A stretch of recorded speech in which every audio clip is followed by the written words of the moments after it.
Halo semua, ketemu lagi denganku Ulisya Anbraban. Apa kabar kalian di sana? Aku harap kalian dalam keadaan baik-baik, sehat selalu dan dalam lindungan Tuhan dimanapun kalian berada. Demikian aku di sini sehat-sehat selalu. Sebelumnya aku mengucapkan selamat Hari Kartini, khususnya untuk wanita Indonesia, buat kita. Semoga dimanapun kita berada, dapat memberikan inspirasi yang positif, baik kecil ataupun besar tidak menjadi masalah. Yang pasti kita konsisten melakukan yang terbaik buat diri kita dan buat orang lain yang kita mampu. Di video kali ini pasti kalian sudah tahu adalah pengen nikah sama bule, pengen suami bule. Jadi di video ini aku sampaikan berdasarkan pengalaman pribadiku, berdasarkan pengalaman dari teman-temanku di sini, atau yang pernah aku baca dan aku ketahui dari beberapa teman. Kalau di sana teman-teman, khususnya wanita Indonesia yang pengen suami bule atau pengen nikah sama bule, kalian bisa nonton video ini sebagai bahan pertimbangan. Mungkin di luar sana juga banyak pengalaman-pengalaman yang lain. Tapi di video ini aku paparkan menurut dari pengalamanku pribadi dan dari teman-temanku seperti aku bilang tadi ya. Baik, tanpa berbasa-basi kita mulai. Tahapannya itu untuk menjadi pertimbangan kalian aku bagi dalam 7 dipaparin ya. Nomor 1, doa sama Tuhan. Minta sama Tuhan supaya diberikan jodoh yang tepat, supaya dipertemukan sama suami bule. Doa sama Tuhan itu paling penting. Itu makanya aku buat nomor 1. Karena segala sesuatu apapun yang kita minta itu berdasarkan izinnya Tuhan. Tuhannya maunya apa? Kita mau suami bule tapi ternyata bukan suami bule. Tuhan bilang suamimu contohnya orang lokal, orang Indonesia, atau orang yang dari Asia. Contohnya misalnya dari Singapura, Malaysia, Jepang dan sebagainya. Bukan ibaratnya dari Eropa.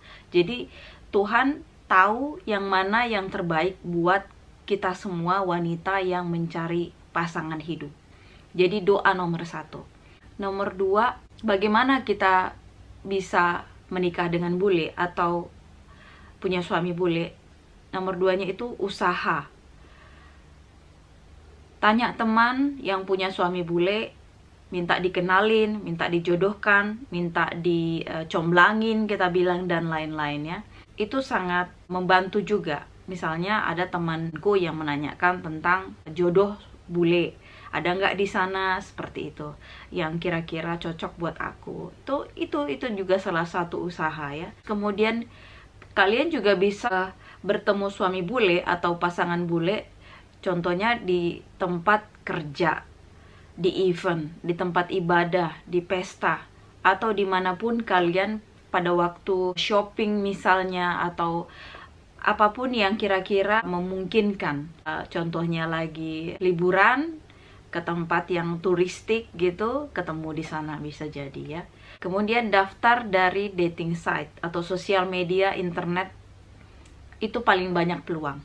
Percaya tidak percaya, jika aku bertemu di sini dengan orang Indonesia, perempuan Indonesia yang menikah dengan laki-laki Belanda di sini, itu paling banyak mereka berkenalannya itu dari internet atau dari dating site, sosial media. Karena kita tahu di zaman sekarang sosial media itu cepat, apalagi kalian tinggal pencet dengan jari. Jadi seluruh dunia kalian bisa jelajahi tanpa harus ke sana dulu atau ke Amerika dulu, ke Belanda dulu. Kalian dari internet bisa berkenal dengan siapapun bisa. Cuma hati-hati. Kalau misalnya mencari dating site, kalian baca dulu dating site itu terpercaya atau enggak. Kemudian ada pasti testimoni orang-orang yang sudah berhasil menemukan jodoh di sana. Untuk zaman sekarang paling banyak itu dari dating site. Jadi bagi teman-teman yang ingin suami bule, menikah dengan bule, kalian coba googling dari internet untuk dating site dan seluruh dunia kalian bisa pilih di negara manapun.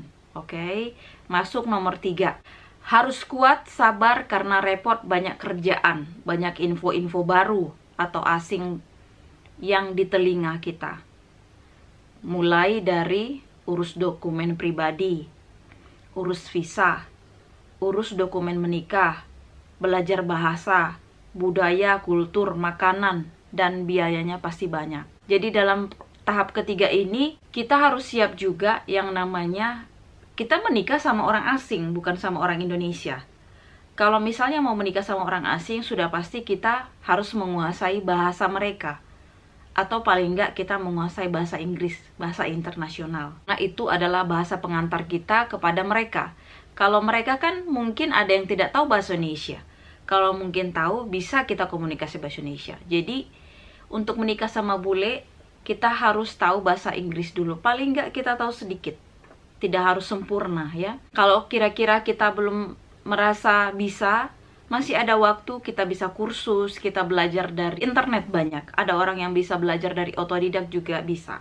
Jadi jangan berkecil hati. Kemudian satu lagi yang ini di sini aku harus paparkan ya, urusannya itu ribet ya. Seperti tadi, harus sabar, harus kuat karena banyak kerjaan. Contohnya seperti aku ya, orang Belanda. Pertama kita pakai bahasa Inggris.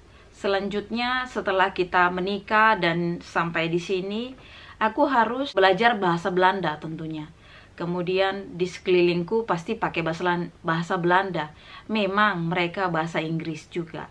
Tapi untuk pekerjaan atau untuk rata-rata yang mereka di sini namanya orang Belanda ya, pasti pakai bahasa Belanda, begitu ya. Kemudian kalau misalnya kalian sebelum menikah pasti urus visa dulu. Dan kalian akan bolak-balik. Kemudian kalau misalnya kalian mau menikah pun, itu urusannya nggak sedikit ya. Kalau mungkin yang menikah dengan lokal aja sudah ribet urusan surat-suratnya. Apalagi kalau menikah dengan bule. Menikah dengan bule itu, ini aku kasih gambaran aja ya. Waktu aku menikah itu, suratku itu harus setelah dari RT RW dan semuanya ke catatan sipil, dan itu belum lengkap. Kita harus legalisir ke Menteri Hukum dan HAM, Menteri Luar Negeri, dan Kedutaan Belanda. Selanjutnya ditranslate ke yang punya legalitas ya. Kemudian setelah ditranslate ke bahasa Belanda, data ya, data pribadi, data single, data bond sertifikat ya, sertifikat lahir kita. Kemudian setelah ditranslate, kita harus juga lagi legalisasi ke Menteri Hukum dan HAM, Menteri Luar Negeri, dan kedutaannya lagi. Jadi kerjaannya itu banyak sekali. Kalian harus benar-benar kalian harus benar-benar pertimbangkan ini. Karena aku bukan, sekali lagi aku bukan menakut-nakutkan kalian, bukan membuat kalian down atau membuat kalian jadi ragu-ragu atau apa.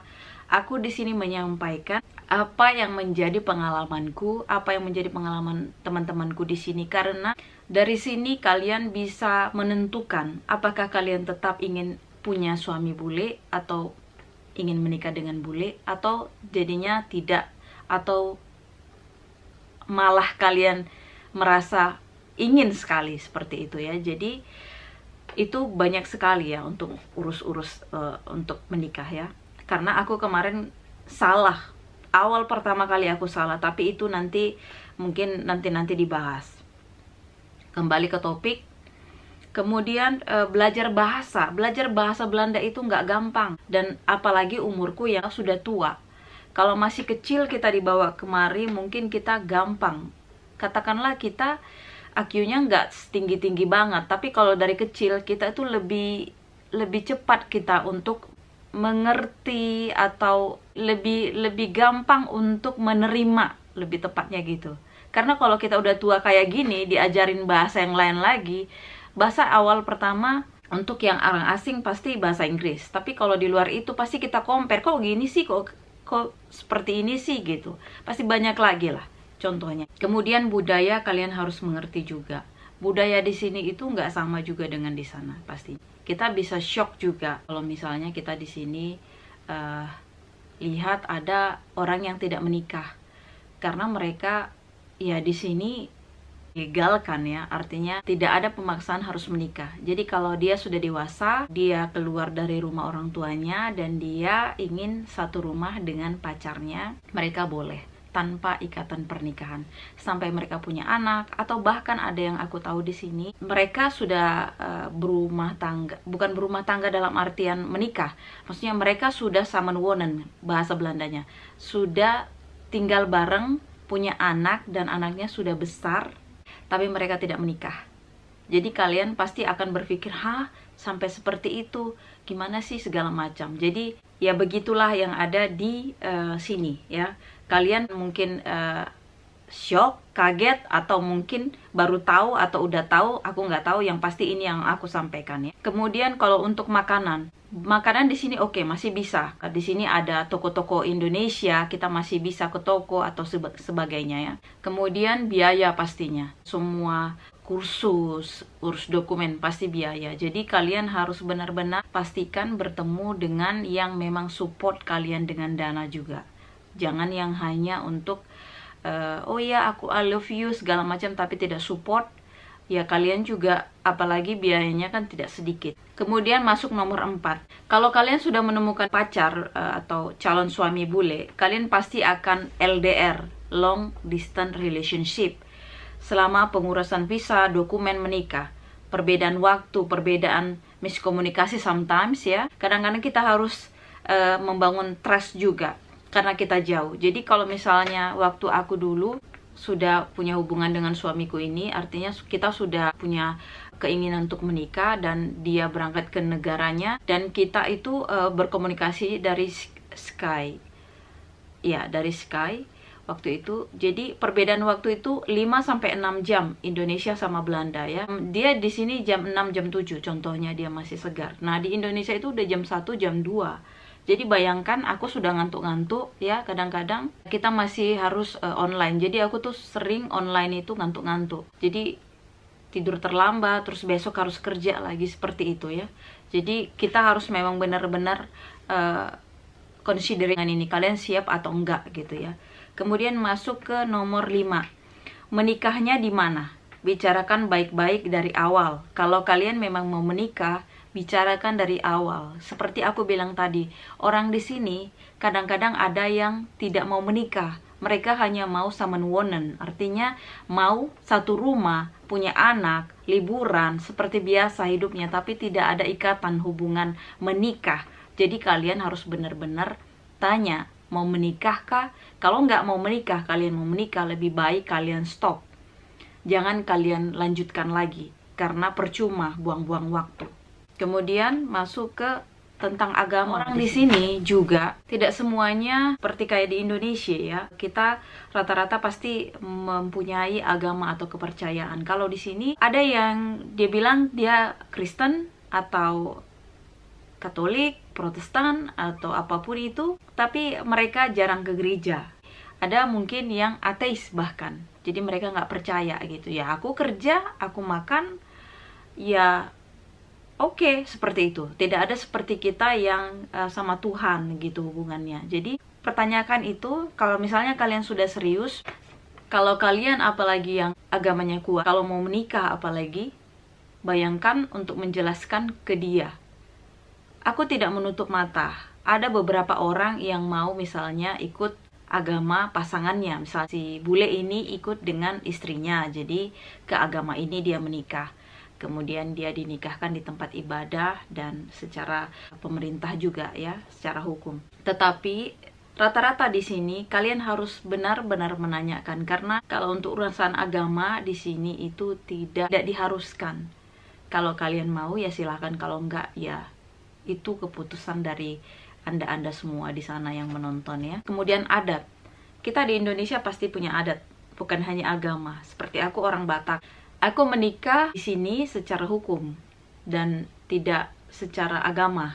Dan aku berdoa dalam hati dan sama orang tuaku berdoa. Jadi tidak ada yang seperti ke altar, ke gereja, itu tidak ada ya. Untuk saat itu memang sangat berat ya. Dulunya berpikir mau menikah itu secara agama, secara hukum atau yang lengkap seperti itu. Tapi pada faktanya ya nyatanya seperti ini. Jadi kalian siap atau enggak?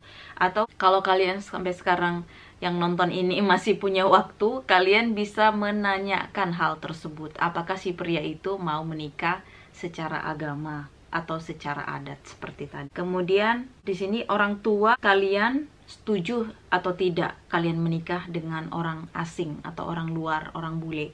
Karena ada beberapa orang yang mungkin gak setuju, karena mungkin takut anaknya dibawa jauh dan sebagainya. Ya, namanya orang tua kadang-kadang. Kalau kalian bisa meyakinkan hal itu kalian baik-baik saja, it's okay.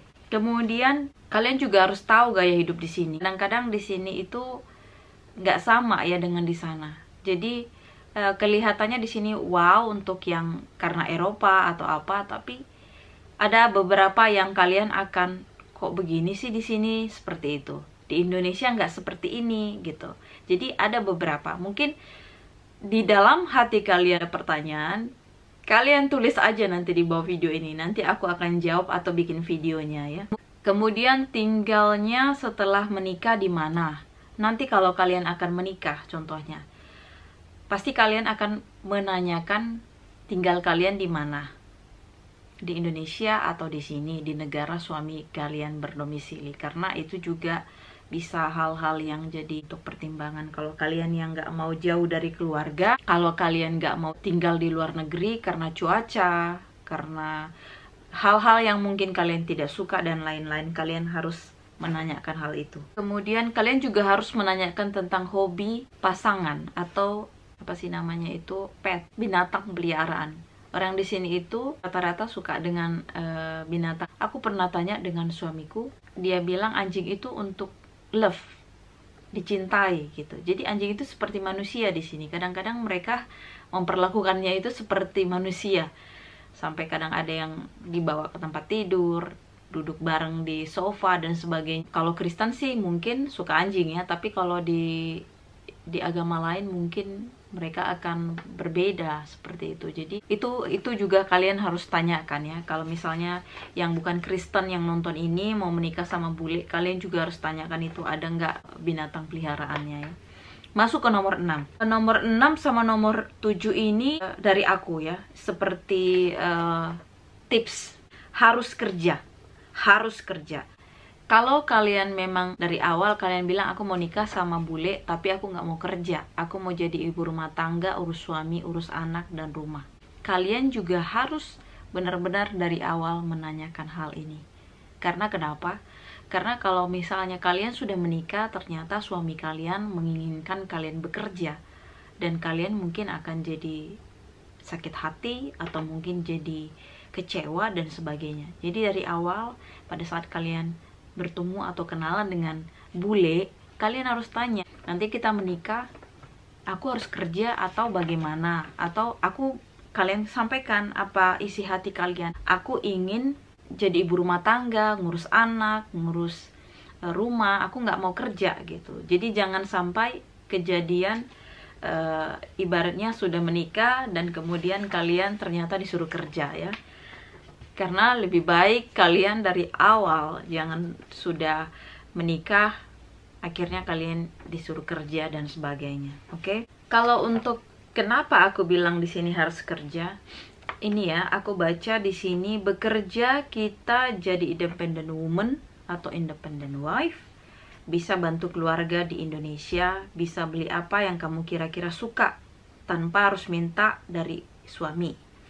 Bisa jalan-jalan, travel kemana aja, atau contohnya mau makan di mana gitu, tentunya dengan izin suami ya kalau mau keluar rumah. Kalau misalnya kalian di sana itu berpikir, atau yang udah punya kenalan atau yang udah punya suami yang suaminya kaya raya, banyak duit, ya mungkin gak harus kerja. Jadi kalau misalnya suaminya itu memberikan, mensupport dia segala-galanya ya, untuk shopping, untuk ke salon, untuk apapun, ya mungkin ini nggak berlaku. Tapi bagi orang-orang yang nasibnya sama dengan aku, ya kita harus kerja.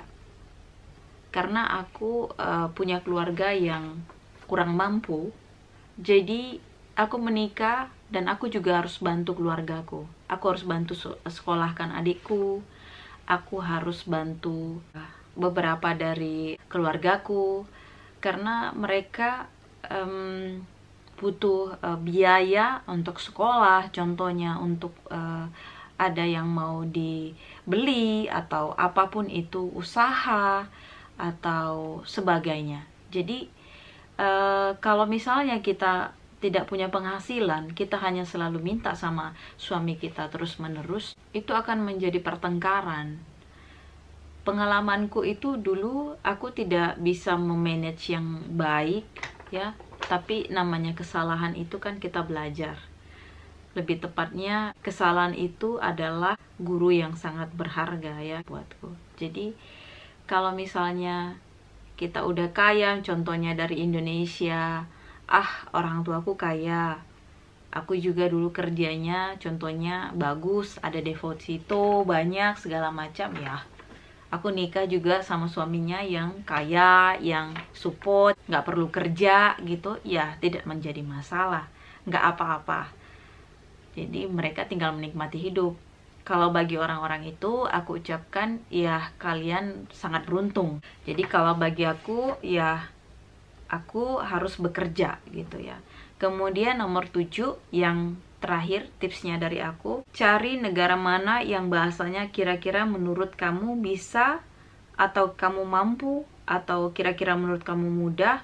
Ini untuk memudahkan kalian mendapatkan pekerjaan yang lebih baik sesuai dengan profesi atau keinginan kalian, atau misalnya sesuai dengan kerja kalian dari Indonesia. Jadi contohnya resepsionis seperti aku, kalau kalian bisa bahasa Belanda, pastinya di sini lebih cepat bisa bahasa Belanda. Tapi sayangnya aku nggak bisa bahasa Belanda, jadi aku nggak bisa langsung jadi resepsionis. Bahasa Inggrisnya bisa. Bahkan aku pernah interview di sini, malah mereka mengatakan, apakah kamu kamu bisa bahasa Indonesia, bahasa negaramu, kamu bisa bahasa Inggris, bahasa Belandanya sedikit-sedikit, apakah kamu selain bahasa itu kamu tahu? Contohnya bahasa Mandarin, bahasa Jepang, atau bahasa apa aja yang kita tahu. Jadi bahasa itu juga adalah salah satu nilai plus kita di sini. Jadi aku nggak tahu kenapa, mudah-mudahan sih kedepannya Indonesia punya pelajaran ekstra bahasa ya, selain bahasa Inggris gitu di sekolah. Jadi kita punya beberapa bahasa yang kita ketahui gitu. Contohnya di sini yang aku tahu, mereka itu di sekolahan itu belajar bahasa Jerman, bahasa Prancis, dan ada beberapa yang bahasa Spanyol bahkan. Jadi mereka itu selain bahasa mereka sendiri, bahasa Inggris tahu, Jerman tahu, Prancis tahu, dan Spanyol. Bayangkan mereka bisa menguasai 4-5 bahasa, sementara kita 2. Jadi itu kita udah kalah. Kalau kita mau cari kerja, kita udah tahu pengalamannya, cara kerjanya kita udah tahu, tapi kita nggak ngerti bahasanya juga, ya sama aja, mereka nggak terima gitu. Jadinya kita harus menyerah gitu, bukan menyerah dalam artian tidak mau bekerja. Jadi kita bekerja tapi tidak disesuai dengan apa yang kita mau, kita ya kerja jadinya yang sangat-sangat di luar dari harapan kita, yang dulunya kita mau kesini, kita begini-begini gitu. Jadi butuh proses, butuh pembelajaran untuk bahasa ini. Jadi ya ini mungkin bahan pertimbangan kalian ya. Masuk lagi, bisa berkomunikasi dengan suami, keluarga, dan orang-orang yang ada di lingkungan tersebut, sekolah, atau untuk mengembangkan diri atau karir. Jadi kalau kalian bisa bahasa dari suami kalian itu, bahasa bule yang calon suami kalian itu sangat membantu kalian. Bukan hanya di karir, tapi kalian berkomunikasi dengan keluarganya, kalian berkomunikasi dengan sekitar, mau belanja, kalian udah bisa berkomunikasi. Jadi kalau misalnya, kalau mau aku bilang, mungkin bukan dibilang kesalahan atau apa ya, tapi mungkin ini seperti pengalamanku. Karena aku jadi berpikir begini, seandainya kalau suamiku itu orang Inggris, pastinya aku udah bisa bahasa Inggris. Bahasa Inggrisku memang tidak sempurna, tapi aku bisa berkomunikasi, aku bisa mengerti, setidak-tidaknya aku nggak takut, nggak ngerti gitu. Jadi kalau misalnya aku mau cari kerja sesuai dengan pekerjaanku, aku lebih pede, mungkin aku lebih bisa gitu. Nah kalau di sini, kita bahasa Belandanya aja masih sedikit gitu. Kalau misalnya tadinya bahasa Inggris, contohnya aku bisa bahasa Inggris, kemudian tadinya bahasa Inggrisku yang segini, karena pakai bahasa Inggris lagi, mungkin bisa jadi lebih komposisinya atau lebih ininya lebih besar gitu. Bahasa Inggrisnya makin lebih mantap kita bilang. Dan semakin cepat kita contohnya mau sekolah lagi. Misalnya ambil sekolah ini atau sekolah itu mempermudah kita karena kita sudah ngerti bahasanya. Kalau di sini kita pun harus berpikir, aduh bahasa Inggris nggak atau bahasa ini nggak. Kita sering jadi stuck gitu, jadi ada seperti penghalang atau itu makanya aku bilang kepada kalian, kalau kalian misalnya sekarang yang lagi pengen suami bule atau pengen nikah sama bule, pikirkan untuk hal-hal ini. Aku bukan mau menakut-nakuti kalian, kembali lagi bukan mau mendownkan kalian, bukan mau membuat kalian ragu-ragu, bukan mau membuat kalian lebih mau dibilangnya, kok kamu ngomongnya negatif terus atau apa, bukan. Tetapi di sini aku mau mengajak kalian supaya kalian itu berpikir untuk hal-hal yang tadi aku sebutkan, yang panjang-panjang itu ya. Jadi tidak yang harus kalian lihat itu, oh dia enak jalan ke sana jalan kemari, dia shopping, dia kesini enak sekali. Bukan hanya itu yang kita lihat, jadi prosesnya itu kalian juga harus tahu. Dan mungkin kalian nggak tahu, setelah video ini kalian tonton, pasti kalian akan tahu. Dan kejadian-kejadian yang mungkin di luar dari dugaan kalian di sini, bagaimana wanita Indonesia itu contohnya menikah, dan ada yang beberapa mungkin, kalau aku bilang seperti tadi, ketemu sama orang yang tepat, suaminya katakanlah baik, support dia, liburan ke sana kemari, dia nggak disuruh kerja, dan dia hidupnya seperti ratu gitu, seperti princess. Mungkin bagi mereka aku ucapkan Anda beruntung gitu. Tapi bagaimana ada orang-orang yang tidak beruntung, ibaratnya seberuntung orang-orang tersebut. Dia harus kerja, dia harus seperti ini, dan ada bahkan yang mungkin tadinya dia menikah dengan seorang yang sudah punya anak, kemudian ternyata anaknya tidak cocok dengan dia, sering bertengkar, sampai pernah diusir dan sebagainya. Itu kalian juga harus tahu. Dan aku tidak menambah-nambah cerita, aku tidak mengarang-arang cerita, tapi itulah kenyataannya. Maka aku bilang, dari proses yang tadi yang aku sebutkan, tolong kalian benar-benar pertimbangkan lagi. Jadi kalau kalian mau bertemu dengan atau ingin menikah dengan bule, ingin bersuamikan bule, benar-benar kalian pikirkan lagi, benar-benar kalian pahami lagi.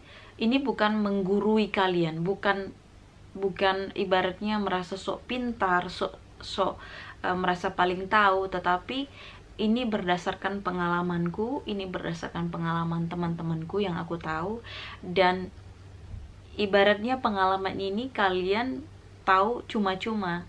Dan ini gratis aku bagikan ke kalian, karena aku ingin bermanfaat pada kalian yang sekarang ingin mencari suami bule atau ingin bersuamikan bule. Mudah-mudahan di sana teman-teman bisa mendapatkan hikmah atau mendapatkan pelajaran dari apa yang aku paparkan. Semoga video ini bermanfaat untuk tidak hanya mungkin dari kalian, mungkin ada saudara kalian atau kakak kalian, sepupu kalian, kalian bisa bagikan videoku ini untuk mereka. Mungkin ada yang lagi dekat dengan bule, kalian bisa bertanya baik-baik seperti yang aku paparkan tadi, apa yang menurut kalian, aku maunya seperti ini. Kalian harus bicarakan dari awal supaya jangan membuang-buang waktu kalian. Mungkin dengan bule yang ini dia nggak mau nikah, mungkin setelah bule yang satu lagi kalian tanyakan dia mau menikah. Jadi benar-benar kalian harus tanyakan. Dan sampai di sini video aku. Mungkin kalian punya pertanyaan banyak, atau mungkin gak punya pertanyaan, atau mungkin kalian punya ide untuk memperbaiki video aku, kalian tulis di kolom komentar kalian. Terima kasih sudah menonton video aku. Jangan lupa like, subscribe, dan share ke teman-teman kalian yang memang lagi mencari pasangan bule, lagi mencari jodoh bule, atau ingin menikah dengan bule, atau ingin suami bule. Sampai jumpa di video selanjutnya. Tuhan memberkati. Howdo.